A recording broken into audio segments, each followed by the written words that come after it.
Welcome to Theatrically Speaking, almost a playwriting podcast. My name is Jonah Knight. Theatrically Speaking is a part of the Actual Story Podcasting Network. Learn more about this show and others over at actualstorypodcasting.com. If you have a playwriting question, if you'd like to suggest a topic for us, or if you have a play that you would like feedback on, you can visit actualstorypodcasting.com and send us a message. This episode is all about what to expect as a professional playwright. We have a great conversation with Lia Romeo and Caroline Russel-King. Both are professional playwrights and both have fantastic insight about the realities of being a professional working playwright. Bios and links are in the show notes. Hi, my name is Lia Romeo. I am a playwright as well as a novelist and a dramaturg and a teacher of playwriting. I am going to be a fellow in the playwriting program at Juilliard starting next year. I've had plays developed at the O'Neill and through the National New Play Network and produced off-Broadway and regionally around the country. Hi, my name is Caroline Russel-King. I'm a playwright, dramaturg, instructor, and theater critic. I've written over 30 plays and had over 60 productions in Canada and the U.S. I'm the former vice president of the Playwrights Guild of Canada. Sat on many arts boards, won prizes, the usual. Thank you both very much for coming on today and talking about what it means to be where you are in your careers. And I guess from the beginning, I would just wonder if you have personal definitions of what it means to be a professional playwright, because your resumes imply to me that is a fair title for you both. And I just wonder if that means something specific to you to be a professional. The thing I always tell students when I'm teaching is I'm a professional playwright. That means I have plays produced professionally. It does not mean I make my entire living as a playwright. So, I think very early on in my career, that was a thing that I thought might happen. Now I am sort of giving up on that happening. But for me, I think I started saying I am a playwright versus I want to be a playwright when I started having plays produced at professional theaters. Yeah, I totally agree with Lia. I think that's the first thing that happens is you get your professional productions and then you get your card into whatever professional organization that you join as well, Dramatists Guild of America or the Playwrights Guild of Canada. And then you hope to make your living in it, but diversifying is the way to make a living in the arts. And I'm a dramaturg and a theater critic, and I teach as well. So that's how you do it. Yeah, I think that's a great points to sort of begin with. I remember about 15 years ago, I heard some trivia that there were 0 professional playwrights in the United States that made all of their money from being a playwright. Mm-hmm. And it sounds like that is the experience that both of you have had. Yeah. Yeah, absolutely. So then if you really want to self-identify as a playwright and you want that to be the focus of your art, what have you found to be the beneficial sources of income that sort of help the writing component of who you are? Don't write on spec. I don't write on spec anymore. I make sure I always have commissions. I have a commission sheet on my website so people have a clue about what that really costs. I get grants before I start. I make sure all the funding is in process. So I always get paid up front. And of course, signing professional contracts. So in Canada, that's 10% of the house. I think that's the big thing. I've had a very flexible day job for the last 15 years, and that's been, sort of the savior of my writing career, to be totally honest. That's the advice I always give people is, get a good day job and be prepared to continue doing it for a long time. Mine was a work from home job, flexible hours. I'm getting to the point now, and this is like a thing in the last couple of years, where I don't really write plays on spec either. I did that pretty much exclusively until a couple of years ago, and they did end up almost always getting produced, but I wasn't, writing on commission. And the last couple of years, almost everything I've written has been on commission, which is great. But even so, the fact that I have more commissions and more writing work now is exciting for me from a writing perspective. but it actually means I'm making less money than I was previously because I'm not working as many hours on my day job. And so it's like, I am married to someone who makes more money than I do and who has health insurance. And that's why it works for me at this point. And that's not even like, oh, my husband makes more money, so I can afford to work for free. It's my husband makes more money, so I can afford to work for pay in my industry where the pay is so low that I could not afford to do this work for pay without that. So it's not a great situation financially. Yeah, I think it sort of feels as though it has been that way, certainly in our memorable history here in North America, that there are sort of ways to do it, that there are ways to occupy all of your time with writing for theater, and then getting the balance of the pay to support that strictly from theater is a little trickier. Caroline, do you teach as well? Do you do workshops? Yeah, I teach adult ed, continuing ed, and I teach intro to playwriting and advanced playwriting. I lead groups in Julia Cameron's The Artist Way. That's kind of my wheelhouse. And marketing workshops, promotional workshops, those kind of things every once in a while. So for both of you, when you have students that want to take playwriting seriously and come into your classes already self-identifying as a playwright and absolutely committed to this being their artistic medium, what is the conversation that you have with younger writers or writers that are newer to the industry? I say get a good day job. And I tend to recommend to people that they not move to New York, even though that was the thing that I did. I was in not New York, but New Jersey, right across the river.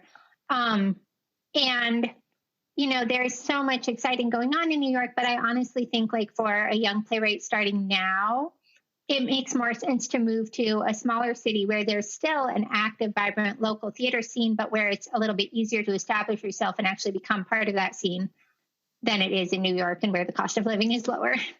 Yeah, I agree with that. I also think that if you're planning to also cross over into film and television, that's a good marriage as well, because I know in Canada, a lot of playwrights who make their money in film and television, their hearts are still in theater. They still make money from having their shows done, but that's the thing that they straddle. Mm-hmm.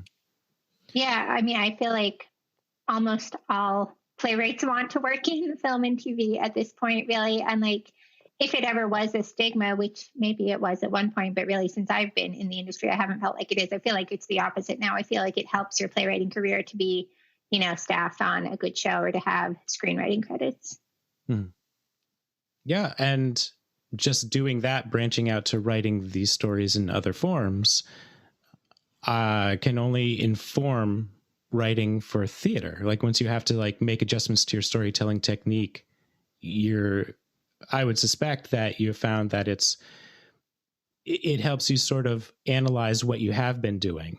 And so when you get back to playwriting after spending some time away writing something else, have you found that it has changed the way you approach a theater script?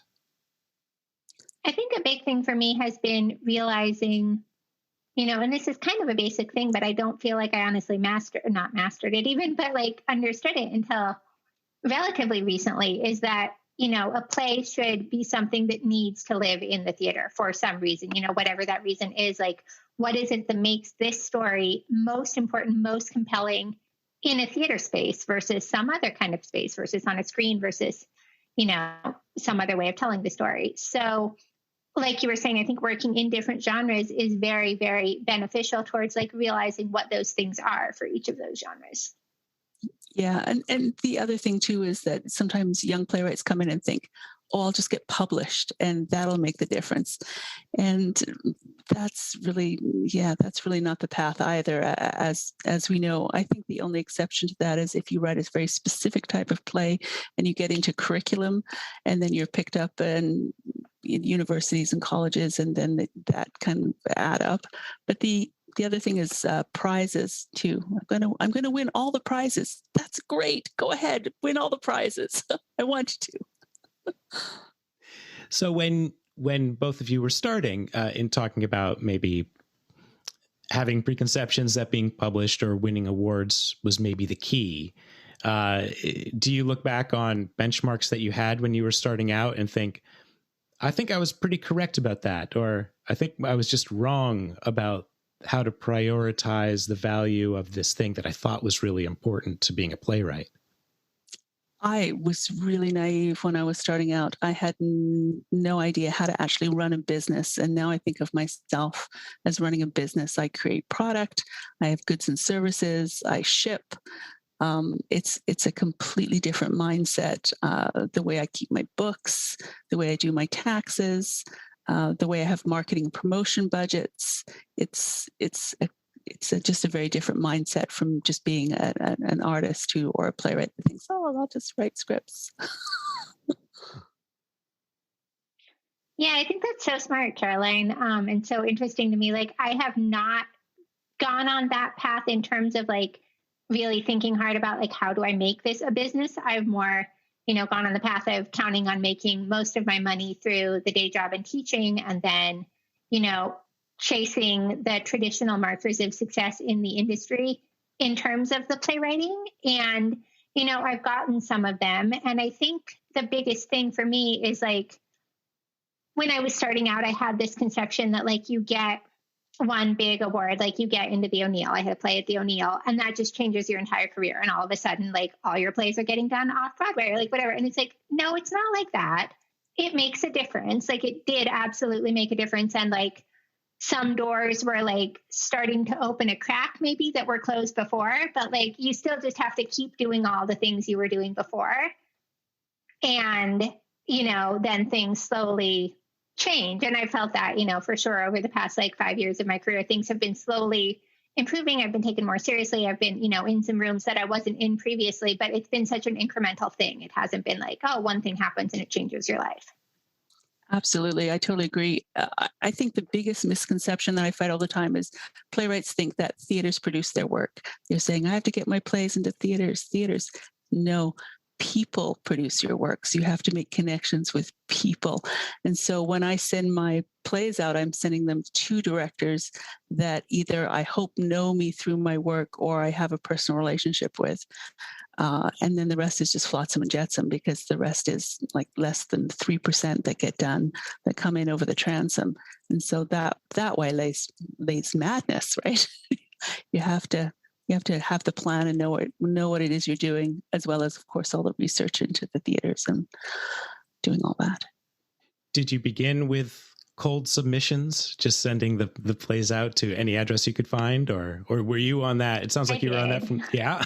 How did that? When I was in grad school, I had the dramatist guidebook and went through, and this was back when like most submissions were snail mail. So I would be at the post office every week with my giant stack of scripts, sending them out. And, I didn't get any productions that way. I did get a couple calls from artistic directors who were like very positive, but I didn't at that time know how to nurture those relationships. I mean, it's like what Caroline was saying, like it's all about the relationships. And I think the main thing I didn't understand at that time was that those relationships take years to cultivate.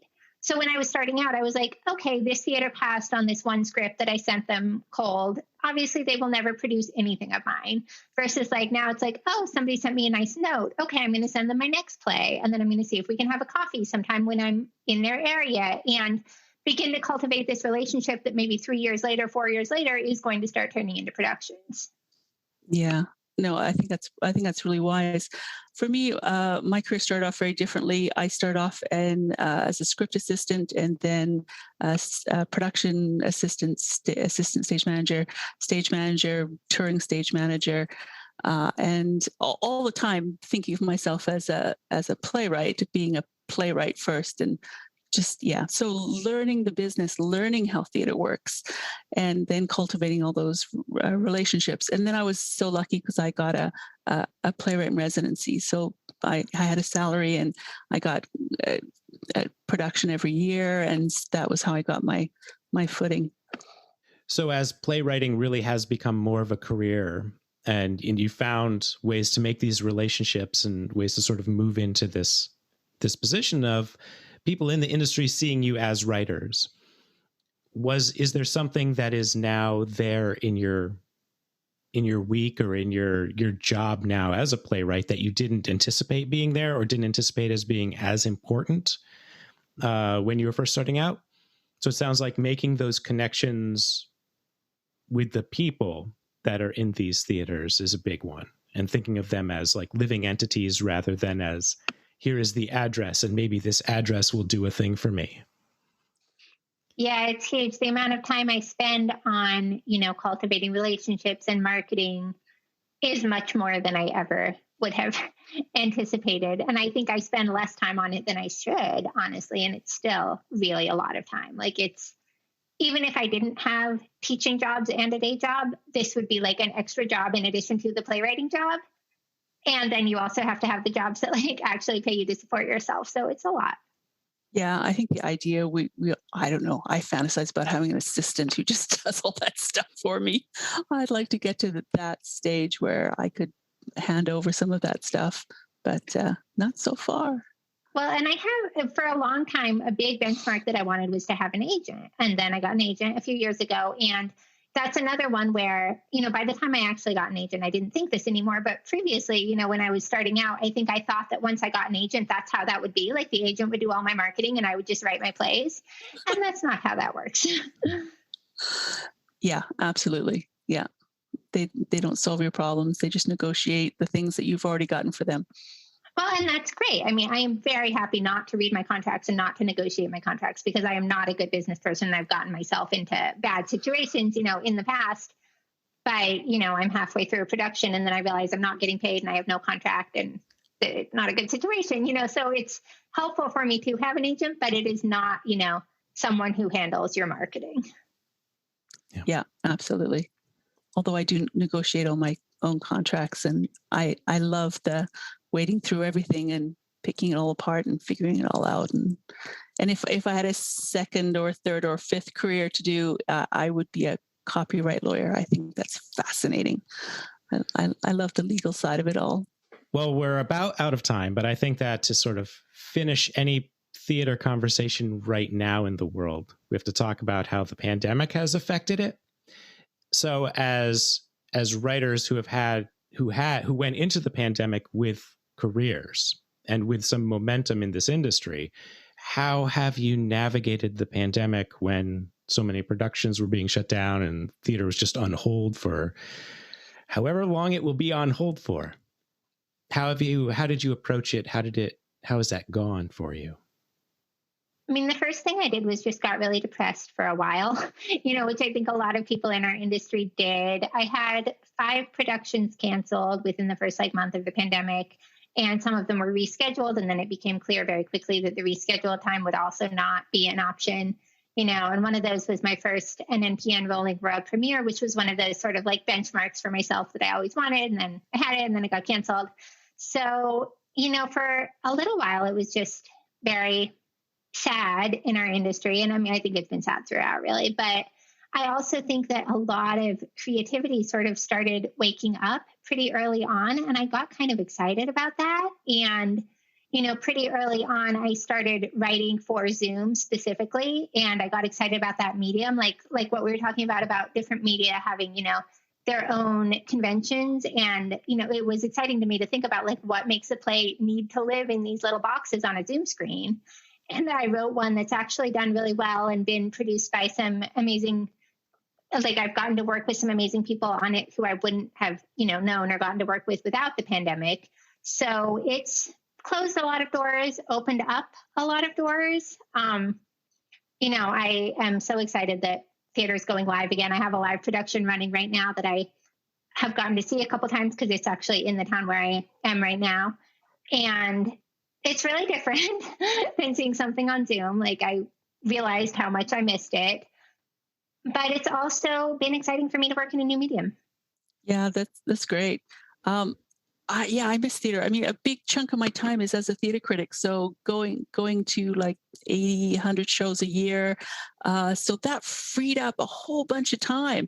And it's been fantastic. Like I feel almost guilty about how great it's been. I've been able to get back to 2 scripts that I probably wouldn't have gotten back to. I just finished a book that's a nonfiction book called Do It Yourself Dramaturgy, 1001 Questions to Ask Yourself Before You Send Out Your First Play, and got that to the publisher. I got to work with people in development over Zoom. I dipped my toe in the Zoom world, but it really wasn't for me, though I admire the fact that, Lee, you've been able to make it work for you. Like, good for you. That's fantastic. My dramaturgy career has just taken off. Like I was average before, probably like 3 artist clients a month. Now it's sometimes 3 a week. So I'm working on tons of stuff and more cross-border work. And because playwrights can still write, so I can still dramaturge, and I love doing dramaturgy. Well, Caroline Russel-King, where can people find you if they would like to reach out and see what you're up to? www.CarolineRussell-King, 2 S's, 2 L's, no hyphen, king.com. And you can find me at Dramaturgy on Demand. Lia Romeo, if people are interested in finding you, where can they do that? My website is liaromeowriter.com, and you can also find me on New Play Exchange. Thank you again, both of you, for coming on and talking, and we will talk to you soon. Thank you. Our theme song is Candy, licensed from the band Ketsa, Ketsa, music.com. Additional information can be found in our show notes and over at actualstorypodcasting.com. Thank you again, and we'll see you next week.